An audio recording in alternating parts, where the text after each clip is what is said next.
Select Siau Semenanjung Oli. Wah ajar. Kau ingat aku tak nak jual dekat Sabah Sarawak ke? Ha? Kau ingat aku apa? Kau ingat aku tak nak untung ke? Kau ingat aku saja tak nak hantar pergi Sabah Sarawak? Agak-agak bahasa tu. Kita memang nak hantar kat Sabah Sarawak. Ni ada.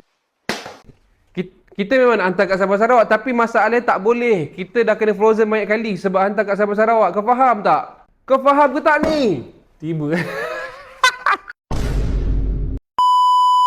Itulah guys, kita bukan tak nak hantar kat Sabah Sarawak, tapi itulah. Kita tak boleh nak hantar. Kita memang nak hantar sebab kita tahu ramai yang orang Sabah Sarawak yang ada masalah bateri cepat habis. Nak pula Sabah Sarawak bukan senang nak charge handphone. Sebab tu kita rasa memang Sabah Sarawak ni perlukan bateri high capacity ni. Yang mana capacity lebih tinggi daripada bateri original. Juga dia ada battery health function macam biasa. Aku tahu memang orang Sabah Sarawak perlukan. Okey, kita punya bateri high capacity ni pula untuk iPhone 12 ke atas special boleh diagnose, hilangkan unverified parts, boleh naik use. Itu kelebihan dia. Tapi itulah, kita tak boleh nak hantar lagi. Warranty pula kita bagi 3 bulan warranty guys. Even orang Sabah Sarawak yang mengadu dekat kita, betul tak Megat? Yang mengadu dekat kita, yang chat dekat kita, yang contact kita, kita akan hantar dengan baru. Kita akan cover cost Sabah Sarawak berapa Megat?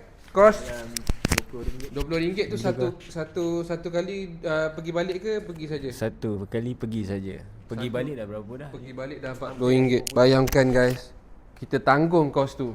Sebab kita tahu Sabah Sarawak sangat-sangat perlukan bateri high capacity ni. Sebab ada kawasan-kawasan yang diorang elektrik pun kadang ada, kadang tak ada. Kita tahu. Okey. Macam aku cakap sebelum ni, siapa yang ada warehouse dekat Sabah Sarawak yang kita boleh letak simpan bateri dekat sana, kita mungkin hantar pakai kapal laut ataupun kita pakai kapal selam ke apa ke, kita nak letak stok dekat sana supaya tak perlu hantar menggunakan JNT. Alright. So siapa yang ada warehouse kat sana ataupun yang tahu, cuba korang komen kat bawah.